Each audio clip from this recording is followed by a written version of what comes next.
All right, hey guys, welcome to Friday Night Bible Study, where we are going through verse by verse the book of Romans. And we're going to take our time going through this book, uh, but it will be a wonderful journey. And as I say, once by the time we finish chapter 8, you would have a full understanding of the salvation that God has provided for us through Jesus Christ.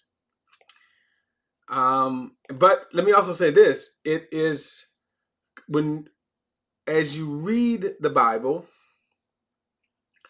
and you study, okay, let's just say in general salvation, the subject of salvation, understand that there are two sides of salvation. One, there's what's called the legal side, and then there's what's called the vital side, or you can say the living side.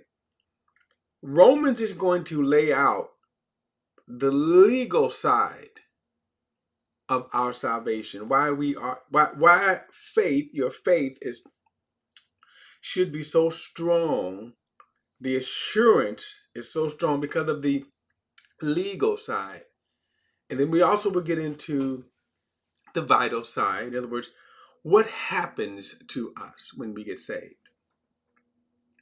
When you really stop and you think about what happens to us when we get saved. And I'm going to get more into that because I think a lot of people are not cognitive of that. And Christians think that they are earning or working or trying to accumulate enough. So we're going to get to that. So Romans is going to go through the legal side. Think about it this way. Let's say if you went to a box store and you purchased something. I'm going to use myself. Let's say if I go to a box store, big box store, and I pay for, let's say, 80-inch TV. Go to the cash register. I pay for it, right? Take my card out, pay for it. Boom, the transaction is done. Once the transaction is done, then the TV is now mine. It no longer belongs to the box store. It is mine. So legally, I purchased the TV, and then let's say I have the receipt. Also, there's also record, of course, that the transaction happened, but I have the receipt. So I say I stuck the receipt in my pocket, picked the TV up, but I legally own it. Now, the vital side would be I get it home, unbox it, and let's say if it's an 80-inch, I either hang it, put the legs on, whatever, and I plug it in, program it. Now I'm watching it. That's the kind of vital side. I'm now experiencing my TV. Now back to the store, because I say this. Once the transaction is complete, I got the receipt. And usually when you pay, of course, with a card, they're going to say, card approved, and then they print out the receipt, which tells you the transaction is complete. Now, I pick it up and I go towards the exit. Now, a lot of these stores will ask for your receipt. I never show them my receipt. No. Now, let me just say, if it was a membership store, they have the right because they tell you when you sign the membership, it's in the clause that you have to show your receipt. They can inspect. But the other stores that do not have that, no posting, no nothing, but they have a person sitting there and they will say, you have to show your receipt. No. They say, show me receipt. I said, no, thank you, I'm good. And if they say, well, we have to see your receipt. No, because the thing is, if you accuse me, see, that's a whole nother issue, isn't it? But I could, with confidence, make that stand. Or we're going to call the police. Call them, because it's my TV at this point. It's my TV. So call the police, right? I can do that with confidence because I got the receipt. The transaction is made. So and so our salvation, and this is what Romans is going to teach us, is that we have the receipts. Okay, so we're going to go through that. But now we have to say, well, why do we need to be saved? Right? Why do we need to be saved? And I'm going to find my, oh, here it is. So why do we need to be saved? And look at this here. I show you this so every so often.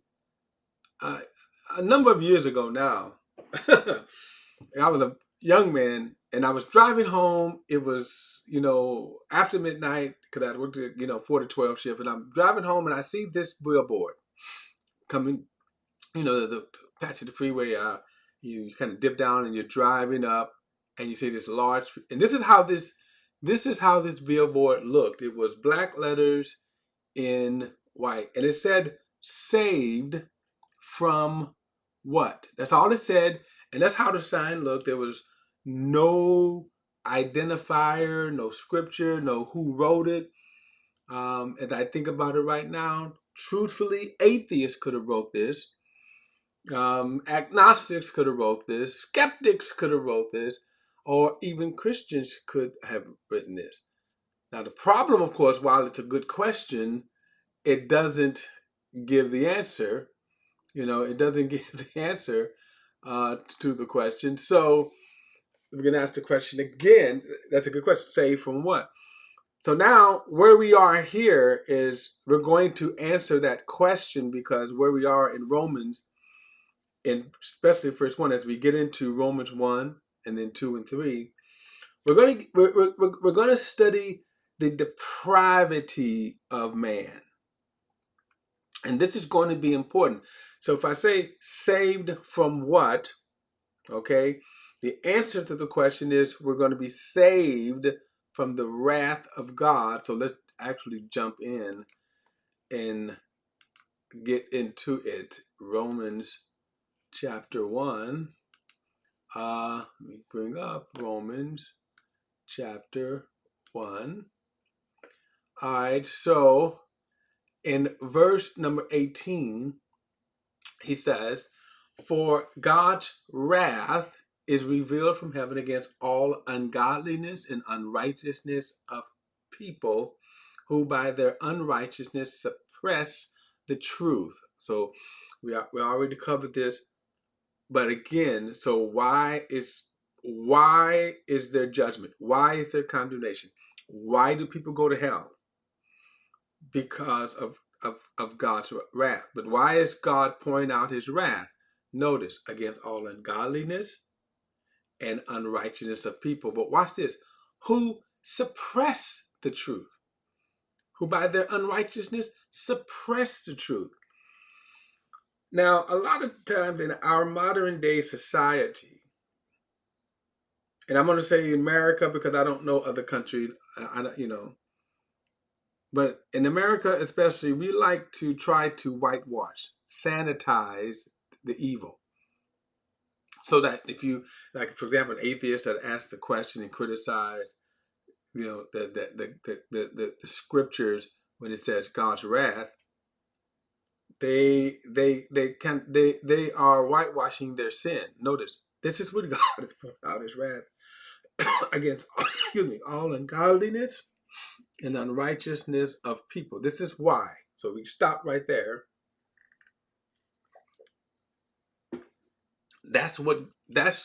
So you start with that. I think I told you about a preacher. He's now passed away. I think it's been passed away now, going on 2 years. And he was a very famous charismatic preacher. And he baffled me because, and you can say in one sense he traded one lie for the other. And I would have said we should have stuck with the first lie, because the first lie was his prosperity, healing, the kind of the false prosperity. He was the kind of preacher that was a showman, that he realized if he him and hum a certain way, he could move people. But he had really, really, you know, kind of a great life, in that if you look at his life, his marriage, children, he really had the image, perfect image, but he also had fame, fortune. He was revered with his peers. He had a big mega church. He had a conference every year. So to me, he had the lie. Now, some of his practices is what I would take issue of. That's why I said the lie, because some of his practices, some of his theology was off. But then at one point, he decided that he came up with what was called the doctrine of inclusion. And that doctrine is still around. I mean, he didn't invent it, by the way. He just kind of, I think he put a different coin on it, a brand on it, when he said the doctrine of inclusion. And basically, according to him, he was watching TV late night. He was watching one of the infomercials, and he's watching the starving people in Africa. And basically, he asked God, "Why are you sending these people to hell?" Now, one question had nothing to do with the infomercial. The infomercial pointed out how they were starving. And so, really, in the sense, I don't know if he asked this or covered this when he said it at the time, but instead of asking, "Well, why are you letting these people starve?" So that would be the more pertinent question, right? He jumped to, "Why are you sending these people to hell?" Well, the infomercial didn't talk about this, right? Who brought this up? And so, according to him, God answered back and said, "That's what you think I'm doing? I'm not sending anybody to hell." And from there, he, concocted the doctrine of inclusion, where everybody is saved. Well, I don't know if he ever dealt with this verse, among other verses, when it talks about God's wrath is revealed. And remember, this is the Apostle Paul writing this, so he did not say that God's wrath has been taken away. And that is the most, in other words, so people, that's why I say he traded one lie for the other. But this idea that God's wrath is revealed, and why is it revealed? And he totally dismissed this. And I think to the day of his death, I think he held that belief around 20 years to the day of his death, that he still held firm to that. But again, dismissing the scriptures. Why is God declaring his wrath? And then who? Well, ungodliness and unrighteousness of people who by their unrighteousness suppress the truth.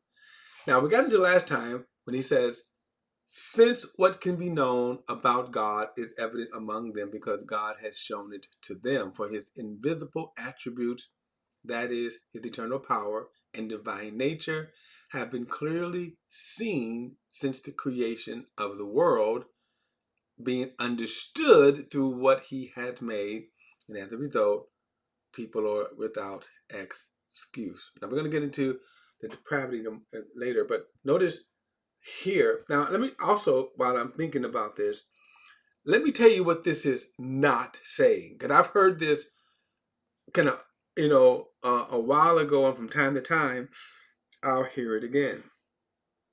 That there have been people who have said that God has preached the gospel through the astrology signs. The signs of Virgo and signs of whatever. You look up and you see the signs, how they point out different, I guess, symbols, right? And let me just say, no, that's not what Paul is saying here. What Paul is saying is, when you look at creation,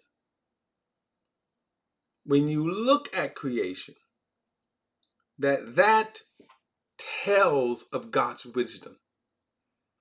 And let me just say, the Bible is not a book of science. If you was to ask me, should the Bible be taught in science class, I would say no, because the Bible is not a book of science. It is a book of faith. I believe the book. My faith, I believe what it says. But is there scientific evidence as we know science today? No, it is not. So no, it doesn't belong in a science class.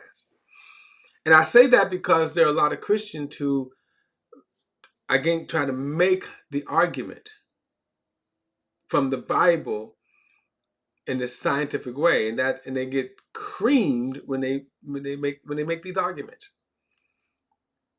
Just like, for example, I think there was a Christian movie called God Is Not Dead. And I think they did 3 movies, maybe 2 or 3 movies, at least 2, I know. And the premise of the movie is you have a Christian. Now, keep in mind, movies are scripted. And God Is Not Dead, and though it was a hit, and that's okay because Christians can make movies, but understand that they're fiction, they're drama, again, and they're made. But a lot of people thought that they were making some kind of apologetic movies, and it was a fiction. And so when you look at, God Is Not Dead, the story is about a college student who faces a atheist professor, and then the challenge is that the professor came. I guess the professor came in and he did a lot of things from a philosophic perspective that would have been wrong, like making a declaration without even hearing the proof, challenging the declaration then without hearing it. In other words, he makes his class about. I gotta think now, but in other words, the challenge was that he was going to prove God wrong, but yet at the same time went after the Christian who was trying to make his case. Okay, but the movie was just, again, it was scripted. But the idea that they were trying to convey was that you can, and this is something about apologetics too. Christian apologetics, and those of you that don't know, in Christian theology, there is a whole subject matter of what's called apologetics, and it's just another kind of way of learning how to debate.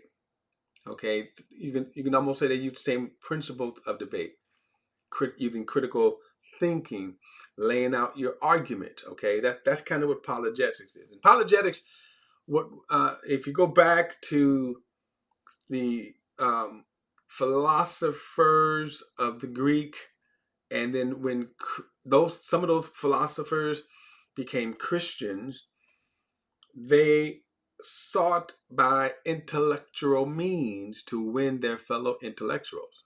Thus, apologetics, they would use intellectual principles, argument, or apologetics to lay out their defense. So now you can take up an entire study on apologetics. If you go to a Christian bookstore, or if you type in, you will see that apologetics come up. Now, I'm going all the way saying this, but that the idea that the apologists, and I've even heard this word in the. I remember hearing it, kind of seemed like it was. You heard it more when Obama was running, and in the Christian world we heard it all the time, but then in the world of politics, I began to hear it like, they were like, you're an Obama apologist, or you are a Hillary apologist, and that simply means one who gives his defense. That's basically what he is. And in the Christian world, it's one who gives the defense for the faith. So apologetics is the field of study, and then an apology was the defense. An apologist is the one who is giving the defense. The problem, however, is that apologists, Christian apologists, rely so heavily on their critical thought that they think that itself is what's going to win people. And I'm going to tell you that it doesn't. Because you can actually win the argument, and yet still they're going to say, well, I just don't believe it. And we have examples of that in Scripture. Yeah, the Pharisees who knew the scriptures, they even knew that Jesus, and this is a good example of this, they knew that Jesus was the Messiah. They could have taught you, they could have shown you the scriptures themselves that point to that Jesus was the Messiah, that he fulfilled, and shown every uh, uh, way that he was the Messiah. And it wasn't that they didn't know that he was the Messiah or that they were confused that he was the Messiah. They rejected him. Plain and simple. They just reject him. So when you look at this right here, God's wrath is against them. Why? Because in their unrighteousness, they suppress the truth. Now that's what you see. So that's why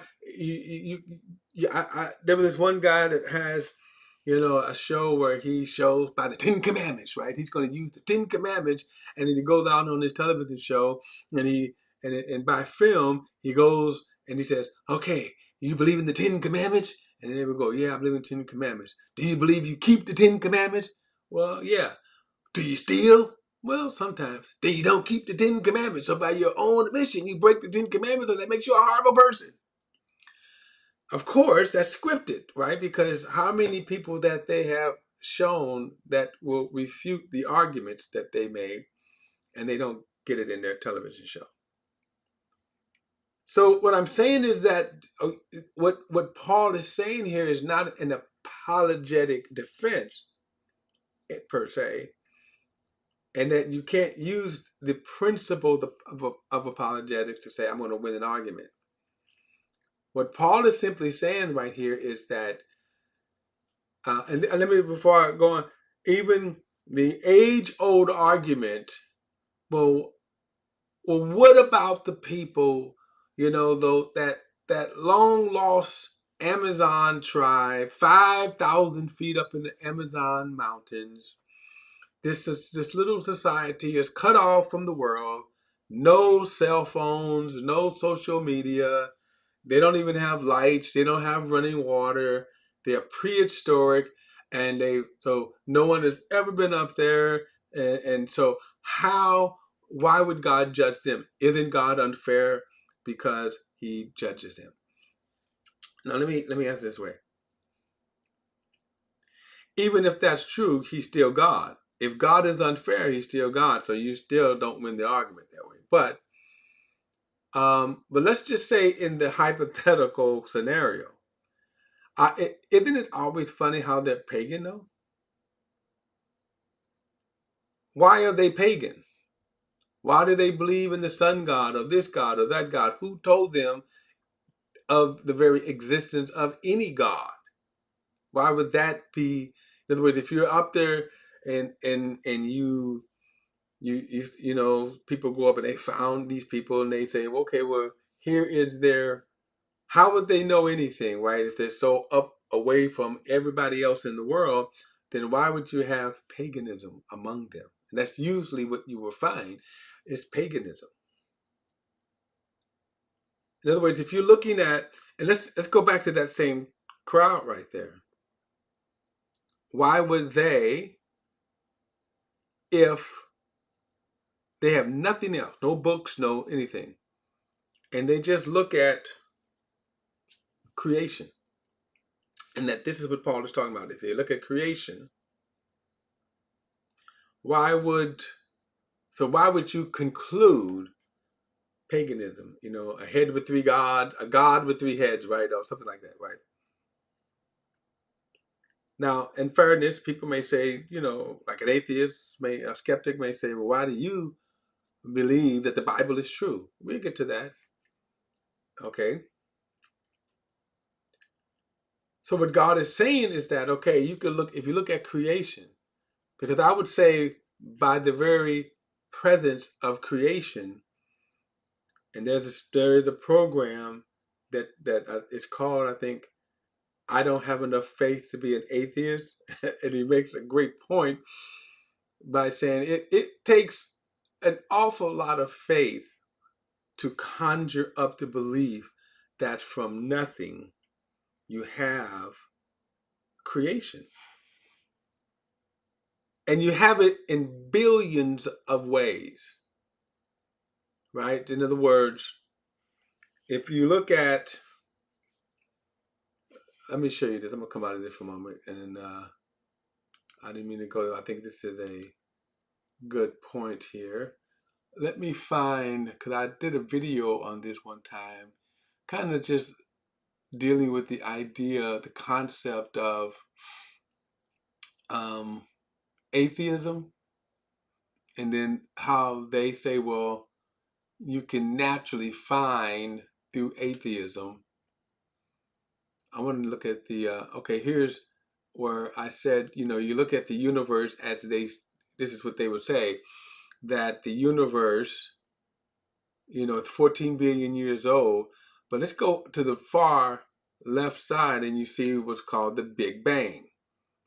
And then you have to ask yourself, and we do ask this because we look at on this side, on the far right side, is darkness or nothingness.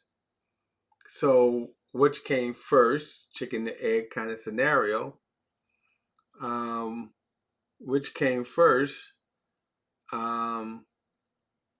Where did the elements come to even form the materials of combustion that would cause the Big Bang?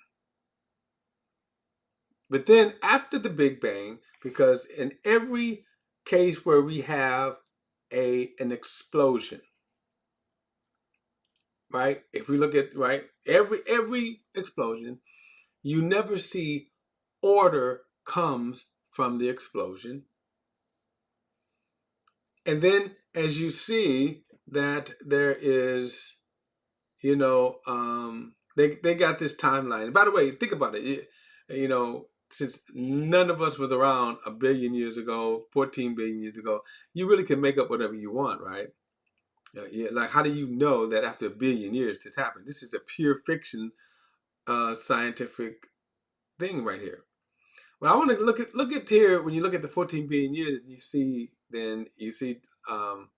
man and mammals. So let me skip down, because remember I said, how do you get from the Big Bang to this, right? Order. Not the point I want to say, order. That you have different colors and shapes, right?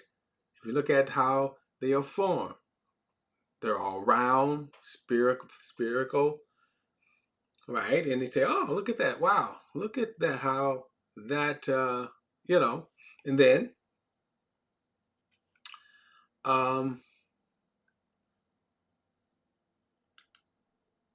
okay. So, where is my, okay, is this what I want? Not this one. But I will say this. Let me use this map of the United States right here. When you look at this map without the imprints of the states, you're just looking at it from a land standpoint. Why would you say that this, from nothing, even if you gave it 100 billion years, come out with this? But then they say things like this, that that's not what I'm looking for. So let's go to this one here. Okay. All right. This is what I want to show you here. Because if you look at, well, this is not a good picture here. Yes, this is what I'm looking for. Now, this little thing is called a what? A microbe, right? And basically, this is what kind of scientists say, that a microbe that formed some kind of way about 3 to 4 billion years ago. 3 to 4 billion years ago, right? Now, here's my question, though. How does a microbe then turn into, let me skip down.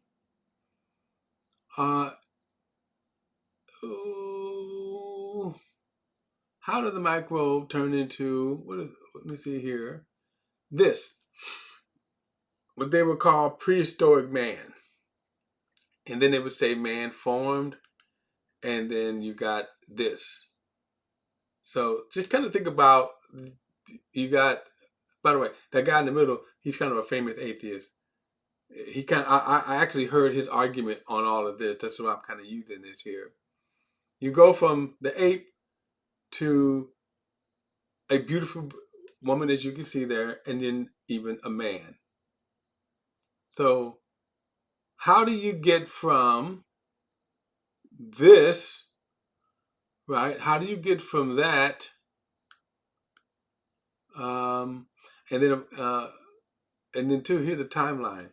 You get from that to this, to kind of this, to kind of that, right? All these different forms.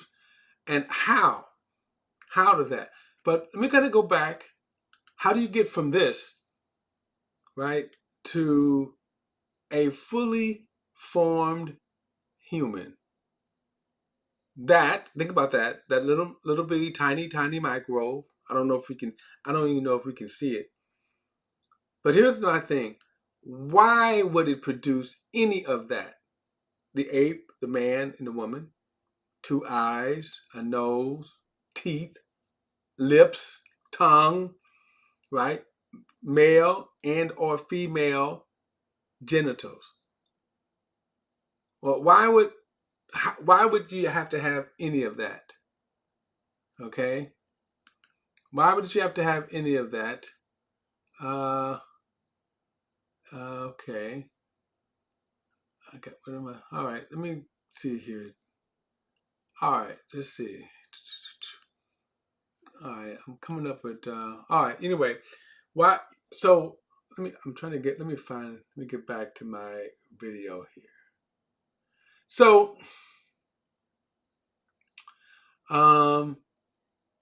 here we go. Let me go back. Now, so when you look at creation, here's the thing. Would you ever assume that, and by the way, they don't prove it, it's a hypothesis because they can't show why would we have 2 eyes? Why would I have 2 eyes? And then if you're going to say, okay, a little microbe, why does it need to form a human being? While at the same time, you have all of the other different species, animals, both, in the water. In fact, they even say, and I was going to try to show you that with that kind of bad picture, that you start with water. If the microbe was in the water, then some kind of way it crawls out, and then next thing you know, you got a fully human. How is that? Like if you jump out. Anyway, I'm not a scientist, and so I'm not going to try to get into trying to explain things scientifically. That's out of my lane. But I'm asking the question based upon the presentation that they give. Why would you have the billions of different species? And then, of course, as I said before, this is why he says this right here. His invisible attributes. I saw one scientist say that, well, if God, created man to see, look at all the different spectrums of light, the different spectrums of life. Why our eyes are limited? Well, okay, so God didn't create us to see everything, but what we can see is pretty darn good.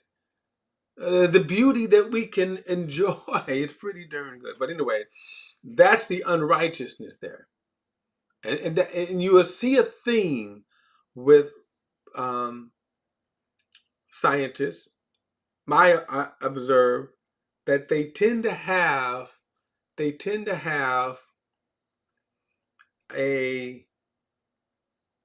in other words, what God said is good.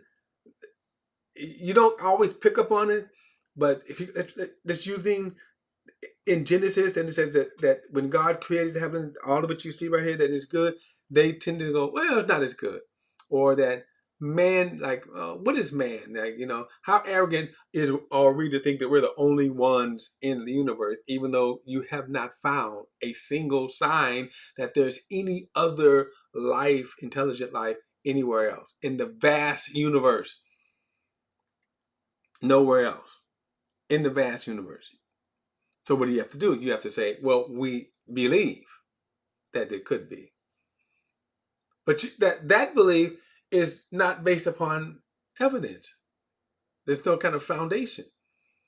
And what Paul is saying here is that I can look up in the sky and go, wow, look at this magnificent creation. As we are able to look out into the universe, the universe itself doesn't show life like this planet Earth, but it shows a wonder of planets and stars. And think about this, all in synchronous orbit. That the universe, they are in synchronous orbit. So now you have to ask, well, why would you start with a bang?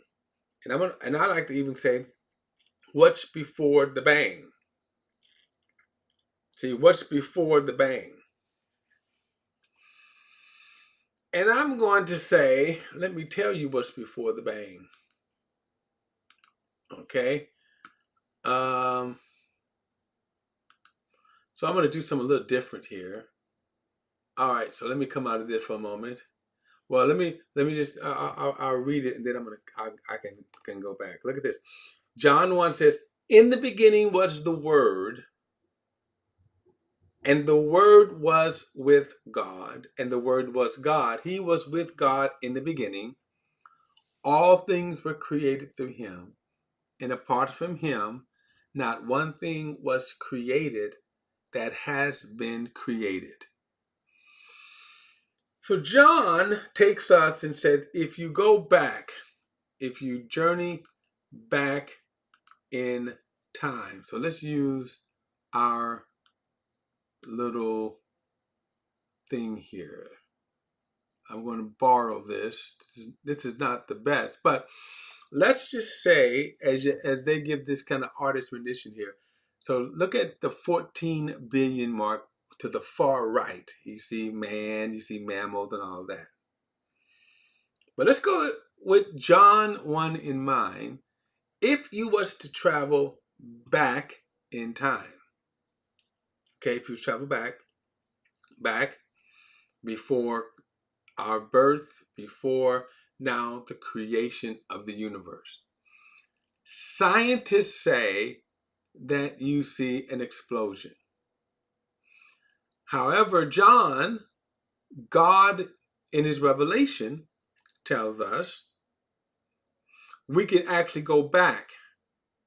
See, before on the far left, you see the explosion, the Big Bang.